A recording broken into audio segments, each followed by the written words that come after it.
Hello, everyone, and welcome to the Second to None podcast. I am Blaine Gilmer here with Tavarres King, my co-host, and we are here on the Believe Podcast Network, as always, and streaming on the 365 Sports YouTube channel. And Tavarres, man, Georgia-Florida week, we already broke that down in a preview earlier, but, man, there's couple more really good games going on in the SEC this week, and we're going to chop those up here in a minute. Yeah, got some solid ones. Got Ole Miss, Auburn, Kentucky, and Mississippi State. Should be some good games, and yeah, like you said, we're gonna break those down. Obviously, we got that big one in Jacksonville, the world's largest outdoor cocktail party. Excited about that one. So yeah, we got some big ones, man. Excited about SEC play this week. TK and I already went on record, and, you know, guys, if you don't check us out on the podcast format, make sure to subscribe. You can type in Second to None or type in, Tavarres' name, my name, should come up on Apple Podcasts, Spotify, Google Podcasts, wherever you get them, to make sure to check that out. You can check them out in the archives. So we really, really appreciate that, of course. And, you know, we'll be also here in a minute talking about recruiting. There's lots of high-profile recruiting battles that are going on in the SEC. And, you know, when it comes down to it, TK, before I touch on some of those, man, it's just the nature of recruiting in the SEC. I mean, it is the bloodline, you know, that keeps everything pumping. And it's just getting that recruiting machine just seems to get bigger and bigger for all these SEC schools. Yeah, bro. I mean, everybody wants to play in the SEC. I mean, I think I saw a quote come out today from Joe Burrow where it said these NFL games, kind of the crowd that never comes into play because the SEC is so loud. So I mean, everybody wants to be a part of it. Even from a fan standpoint, I got people coming up to me asking me to come to Georgia games. I don't know you. No, I'm just kidding. But no, man, it's a different atmosphere. It's a different thing, and it's a different kind of ball that kids want to be a part of because they do feel like it prepares them for the next level and propels them to the next level. So, yeah, man, it's recruiting in the SEC is at its finest right now. Yeah, and these teams that are consistently putting these top recruiting classes, that is something that is a safe bet, something you can put your money on that they're going to become contenders here soon. You've seen Kentucky increase their recruiting, and a lot of these schools, of course, Georgia, Alabama, Texas A&M, they're all there. But, guys, speaking of betting, you know, BetOnline remains the #1 spot for all your basketball and football action this season. So if you're wanting to put a little bit of extra on things, baseball playoffs, all that kind of stuff, you need to head to the new updated desktop or mobile website to sign up today and receive your 50% welcome bonus on your first deposit. Just use our promo code BELIEVE50. That's BLEAV 50 to receive your bonus. Like I said, from basketball, football, baseball postseason, the Braves are in the World Series. That's united all of SEC country here at TK. NHL, I don't know what hockey even is, but, you know, some people like to watch it. Boxing, UFC, it's all the way to Vegas casino games. Don't wait to take advantage of all the exciting, amazing offers they have in the 2021 season. BetOnline, it's the fastest and easiest way to bet on your favorite sports. BetOnline, where the game starts. And TK, like I said, we've already previously covered the Georgia game against Florida, their 14-point favorite. We're going to hit Kentucky at Mississippi State. Kentucky's a 1-point favorite on the road. Ole Miss at Auburn, 2.5-point favorite for Auburn at home with the number 10 Rebels coming in town. But before we get to that, TK, I do want to talk about this recruiting that's going on, right? Some of these top SEC recruiting battles. It is Georgia-Florida week, and Florida just lost a recruit, their top recruit in the class. Julian Humphrey runs a 4.35 40, a cornerback out of Texas. They lost him. He committed, literally, we're recording this on Monday night, releasing on Wednesday morning. I believe at around 9 o'clock on Monday night, Julian Humphrey decommits from Florida. Texas A&M and Georgia now are going to be kind of a dogfight going in there. He's visited both on an official capacity here recently. You know, TK, when you got a game changer like that, Julian Humphrey, 4.35 speed at the cornerback position, just talk to people what that allows, defensive coaches do and all that kind of stuff. Man, it's huge when you got a guy like that that can run like that on that side of the ball, out wide. He basically can control, a quadrant of the field. So you can do some special things when you've got that kind of speed. You can drop him back and play a cover two invert, and he can play half of the field even. So I mean, you can do a lot of special stuff with a cat like that. So he definitely somebody that would any team would love to have, and I'm sure Kirby Smart would love to have him. Looks to be a battle of the Bainbridge boys, Nick Williams and Kirby Smart going to bat for Julian Humphrey right here. Hey, that's a true Bainbridge Southern Georgia battle right there, man. So that'll be awesome. Absolutely. Speaking of Texas A&M, a lot of this surrounds around this, guys, because they just had a big weekend of recruiting visits over there at A&M. They absolutely pounded on South Carolina, but Walter Nolan was there, who's the top defensive tackle in the country, a 5-star out of Powell, Tennessee. The University of Tennessee is right on him because, Powell is literally in the shadow of Neyland Stadium, so he's right there. They, in fact, played one of their high school games, or jamboree, there earlier this year. So Walter Nolan, Tennessee, Texas A&M, firmly in the picture for him. I tend to think Texas A&M may have the driver's seat there. I don't know, bro. Tennessee might have a shot, man. Oh yeah, well, being that close with the proximity and then being able to. And Coach Heupel's got a man. I feel like he's got something special brewing up there. Again, Hendon Hooker, you can throw that name out there. Say, come protect this kid. So yeah, no doubt. So you got Walter Nolan there, and then also on that visit was Shamar Stewart, and Shamar Stewart is out of the Miami area, Monsignor Pace. He's down there, and guys, Texas A&M, Georgia, really the two SEC schools that are in the mix for Shamar Stewart at this point. So, we'll see. Denver Harris is a 5-star corner that looks to be trending towards Alabama from what everybody can tell. Of course, Evan Stewart is a wide receiver from Frisco, Texas that can absolutely fly. Alabama would love to be in on him. Florida would love to be in on him. So we'll see what happens there. But guys, those are some of the bigger recruiting battles I wanted to touch on, especially that decommitment of Julian Humphrey from Florida, because here's the thing that may be going on.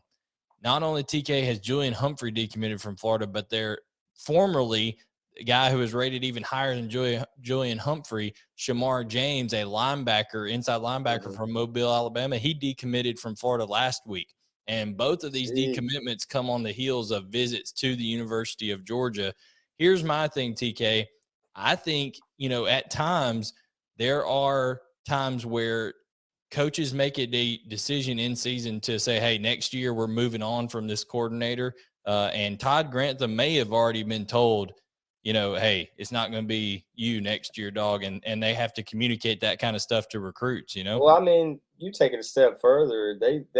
They can read, they can hear, they can see.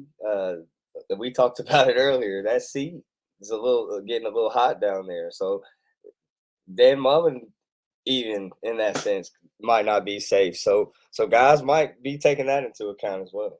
Absolutely. So a lot of going on. We like to touch on some recruiting at least once a week on here, just kind of give you a little tidbit on some of that stuff going on. But without further ado, let's go ahead and get to one of our first previews here. And TK, right off the bat, the game, other than, Georgia, Florida, of course, because of the rivalry, the game I'm most excited about would be the Ole Miss at Auburn game. Auburn, a 2.5-point favorite at home, Jordan-Hare Stadium.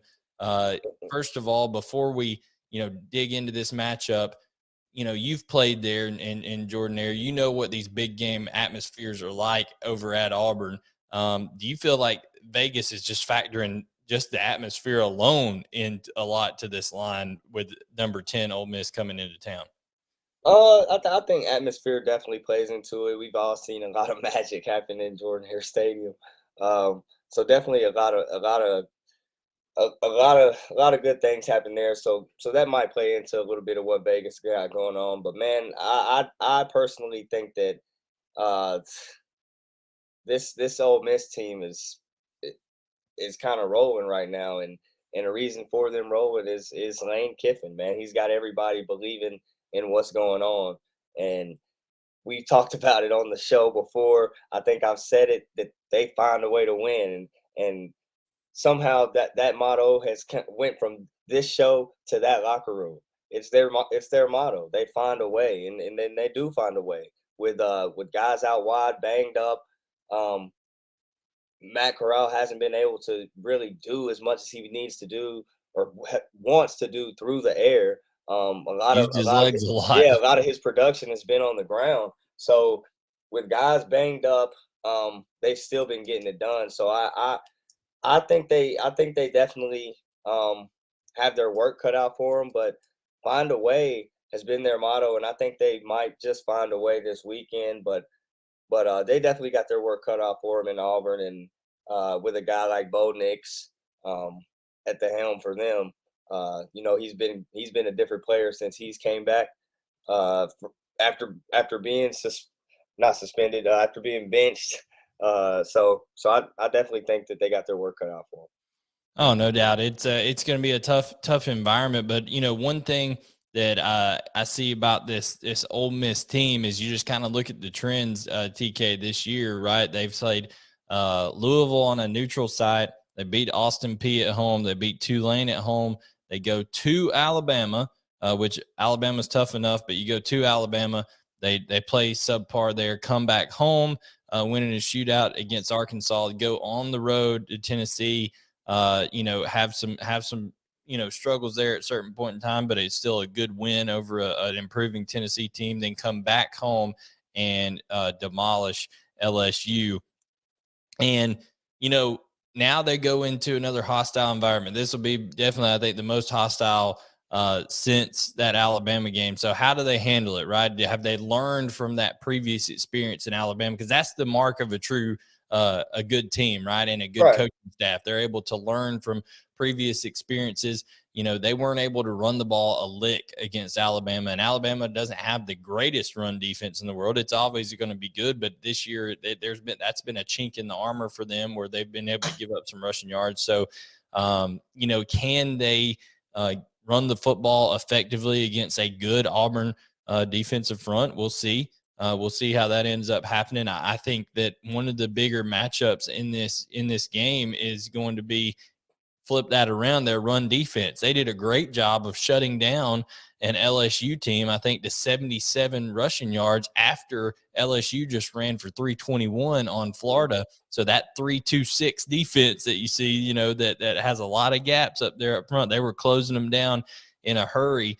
What do you think? Do you think Ole Miss defense will have back-to-back good weeks and be able to slow down Tank Bigsby and Jarquez Hunter? And then also you got to worry about Bo Nix's legs as well. Yeah, I think that they definitely have to get out of that 3-2-6 or do what they've been doing here of late, and that's putting more guys on the line and putting more guys up in the box to slow down a Tank Bigsby, because you better believe Coach Bobo is going to turn around and hand it to that guy because he's special, especially when he gets rolling. Jarquez Hunter's not bad either. Yeah, both of them. You got a little thunder lightning action. So and then on top of that, you have to worry about a Bo Nix. So again, they've got their work, or as I like to call him, Lamar Jackson Jr. Yeah. Because you never know when that cat's gonna do something razzle dazzly. We've seen it this year. We've seen it before. And again, special things happen. Magic always happens in Jordan Air Stadium. So I think it'll be close. But I do think that Auburn. Well, hold on before you make a pick. I think one thing that'll be big here, TK, is does Auburn get Owen Pappoe back? The superstar out of the state of Georgia that's been hurt for 4 weeks with an ankle injury. It's still, they're coming off a bye week, so I'm sure he's had time to rest and things like that, but he's missed 4 games for Auburn now. that is huge if they get number 0 back on that defense for Auburn. I mean, Bryan Harsin came out and said that, they need Owen Papo. And when you have a difference maker at linebacker like that, kind of the heart and soul of your defense, just talk about from, even an offensive player perspective, when you have a leader on that defensive side of the ball, what does that do for the confidence of your team? I mean, it does a lot, especially in the middle of the defense. It's a guy that communicates a lot, a guy that's very vocal, has to communicate both coverage and front assignments at times. So it definitely does a lot from that standpoint. And then you add in the energy, the effort, the playmaking ability. When guys make plays, it fires up other guys. Like we talk about it at the quarterback position, but we don't talk about that same thing from a defensive perspective. When that's how your play is how you elevate the play of others on defense. So missing a guy like that is key. So definitely getting him back would be huge for that Auburn defense. Yeah, and so we're gonna see how this plays out on the injury front. Like you said, some people banged up out wide. Matt Corral's had some bumps and bruises along the way, but that he's gonna do everything he can to try to get ready for this game. Dude, he's got Heisman capability. Obviously, again, circumstances, in my opinion, doesn't allow him to showcase those Heisman capabilities at all times. But even still, dude, he's still that caliber of player. Yeah. So given all that, we're talking about it's at Auburn. We're talking about Ole Miss trying to put 2 back-to-back weeks. Part of Lane Kiffin's mantra lately has been going from good to great. He sees some things in this Ole Miss team that he think they can end up being great at. Do you think that Ole Miss will be able to put together back-to-back defensive performances to play complementary football with that offense, or do you feel like Bo Nix has some magic there in Jordan-Hare Stadium? And who wins this one on Saturday? Yeah, man, I think that's the key in the game. If they can, get to Bo Nix and harass him a little bit, and him not sneak out of there like he does, then I think this game goes in their favor. But obviously, points are going to be scored. Ole Miss puts up a bunch of them. But I think find a way, man. I think they find a way to get it done. I really like what Lane Kiffin and this Ole Miss team is doing. I feel like they're progressively getting better and better every week, even again, like we talked about, banged up. So I think they find a way to squeak through. 42-38. Lane Train. So 42-38. We're going Ole Miss over Auburn. That's TK's pick. I don't know if we say this every week. Is it going to be high scoring with Ole Miss? And is it going to be a game where, that just the over is absolutely, what you take and things like that? And it seems like every time we think that, TK, the defense for Ole Miss decides to step up a little bit. And they say, hey, we practice during the week too. We get ready to play these games too. We watch film. They're not like Gronk over there saying when they asked Gronk, do you watch film? He said, no, I just run past people. He don't have to. Tom watches his film. That's it. But no, I think the over under on this one's 67. So you're definitely taking the over on that one. I'm gonna say that with it being at Auburn and knowing that Mike Bobo and how he does things, and the ability to control the clock, I'm going to say Tank Bigsby and Jarquez Hunter are, they're going to, during that bye week, they've had to get right, because they didn't run the ball well against Georgia. They didn't really run it particularly well against an Arkansas team. I think that Mike Bobo and Bryan Harsin make a concerted effort during that bye week and this week of practice preparing for Ole Miss. That atmosphere, I was on the field for the Georgia-Auburn game, and when Auburn had that momentum early in that game, TK. Boy, they got a first down. No, but I'm saying when they had some success earlier in that game, it man, it gets loud. I'm just telling you, there's speakers on the field, all that kind of that huge scoreboard they have, all that kind of stuff.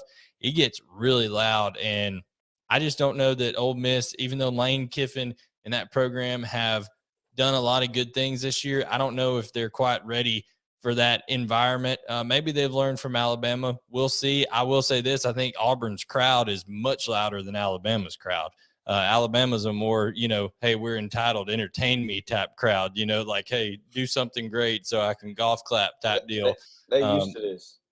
Yeah, there's not. It takes a little bit to get those guys excited. When you got so many rings on your fingers, it's weighing your hands down. It's hard to clap. You know what I'm saying? But we'll have Auburn's. I think Auburn's atmosphere, Bo Nix's ability to ad lib. I think Bo Nix outduels Matt Corral in this game. I don't think that Ole Miss has that great of a secondary. It's going to allow Auburn's receivers to look better than what they are. Demetrius Robertson, I think, will play, and then that run game will get going. I like Auburn to win this one close, maybe a field goal late. I'm going to take Auburn to win. I'm going to take Auburn to win 34-31 over Ole Miss. So I'm going to take Auburn to cover, and I'm going to take the under on this one because the 67's the over. So that's my take on that one, TK. And we got one more game to break down here on this Wednesday edition of the Second and None podcast. Before we get to that one, guys, make sure to go ahead and hit the like button, turn on notifications, subscribe. We appreciate that on the YouTube channel. Again, you can find us Second to None podcast on Apple Podcasts, Google Podcasts, Spotify. We really, really appreciate any kind of feedback, give comments, all that kind of stuff. What would you like to see covered? Put some suggestions out there. We'll do that kind of stuff. We love participation in here. So make sure to do all that good stuff, and we really appreciate it. Now, TK, when it comes to Kentucky visiting Mississippi State, these are two teams that you and I have both been high on all season.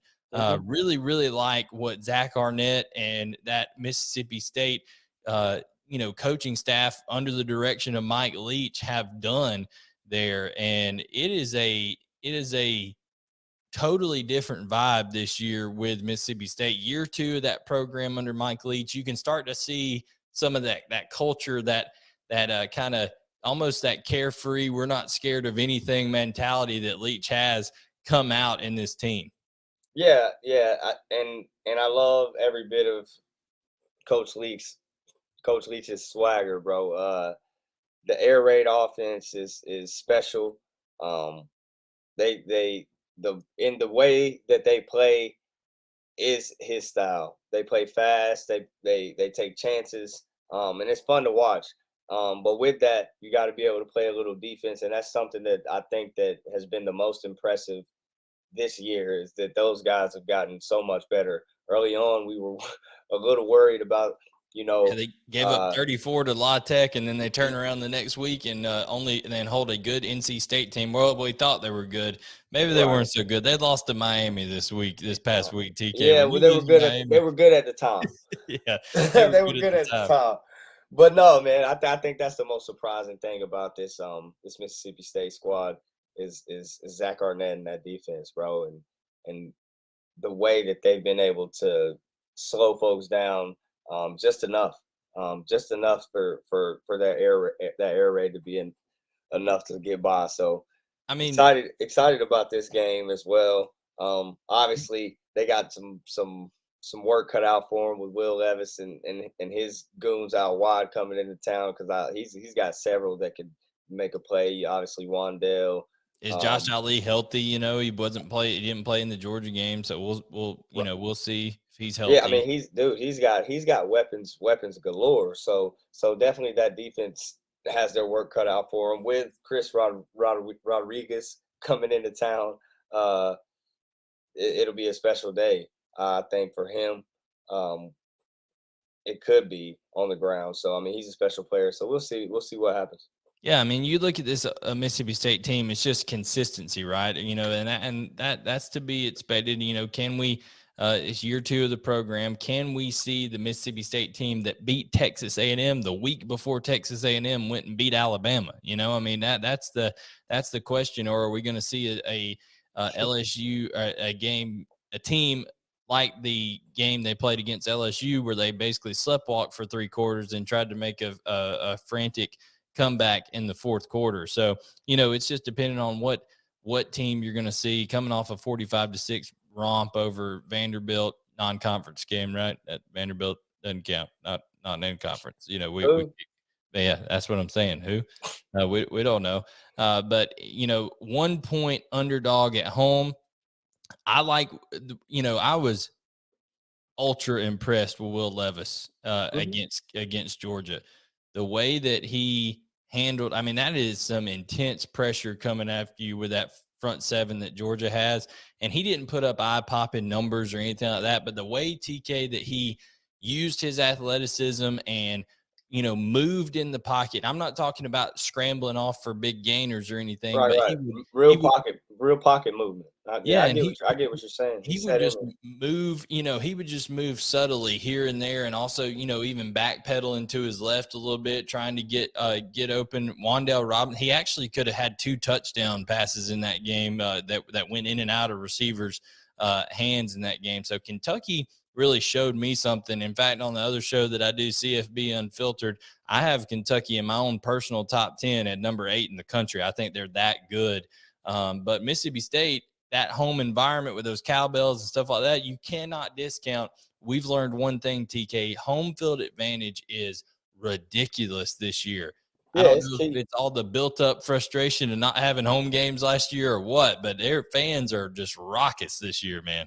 Yeah, and I'll tell you what, that Mississippi State is another tough place to play, especially if you haven't played there. It's a unique place, bro. Them cowbells be wrangling, dangling, bro. It's ridiculous. Like you can hear the joints when you leave the stadium still, like in your ears. So, it's very unique, bro. So that'll definitely come into play for sure. Night game too. Yeah, bro. They're gonna be rowdy. They're gonna be rowdy. They're gonna be sauced up. Have 2 of them. Ring-a-ling-a-ling-a-ling.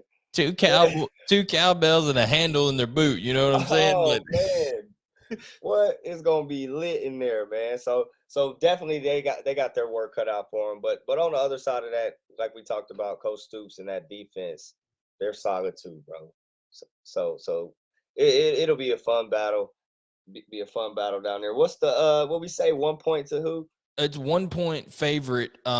Kentucky on the road. But TK, when you what you just thought about, and it just popped into my mind, you got Mike Leach, who the master of this air raid, the inventor, him and Hal Mummy of a long time ago of the air raid offense, right? To, you know, going up against Mike Stoops, who is a defensive genius in my opinion. I mean, he does a great job of just putting his players in positions to have success, right? A JJ Weaver, you know, Pascal, you know, all of these guys, of course, you know, in the middle, DeAndre Square, all of these players, Yusuf Corker, they've got all these guys who are just relentless to the ball. So it'll be very interesting to see how they adapt their style, you know, to be in more of this finesse type game, right? A game that's going to be played on the perimeter. So with that being said, TK, all the factors we've talked about, what is your prediction of the game here with Kentucky, a 1 point favorite going on the road at night to Starkville? 1 point favorite for Kentucky.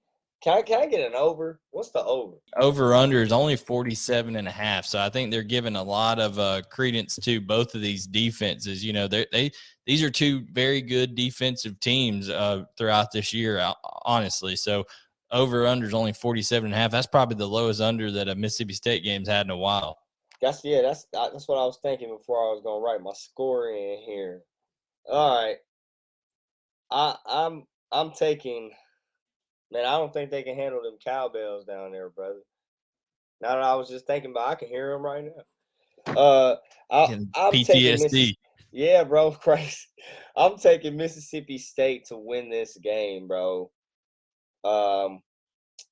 28, 28 to 21. I think they get it done by a 28 touchdown.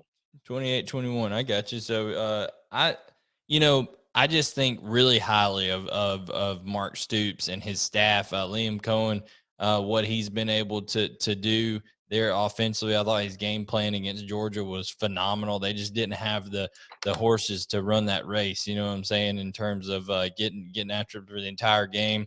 I'm gonna split with you here on this one, and I'm gonna say Kentucky wins on the road. Another banner win, in my opinion, over a good Mississippi State team in this, season where Kentucky's legitimately trying to march their way to an 11-1 record. I'm going to say Kentucky wins this ball game, and I think in order to do it with that air raid style and Will Rogers just letting it fly over there, there's going to be some plays made on that Mississippi State side. So I think Kentucky's going to have to get some big plays out of Wan'Dale Robinson, of course, control the clock with Chris Rodriguez. I'm going to say Kentucky wins this one, and I'm going to say they do it 27-23 Kentucky in this one. So I think you and I both, actually, you're on the over, I'm on the under in this game. So we'll see how this one plays out. But another Yeah. Oh yeah, when we start, when we defer on games, we're gonna have to start betting something like Shannon and Skip. I'm gonna need some dew or something, bro. I'm gonna start needing a little pile of something over here. You heard? That's it. We'll get something going, a little side bet, and tell people about that on Friday. We'll have you another show for you guys this coming Friday. Like I said, subscribe, turn on notifications, do all of that good stuff. But for my man Tavarres King here, I am Blayne Gilmer.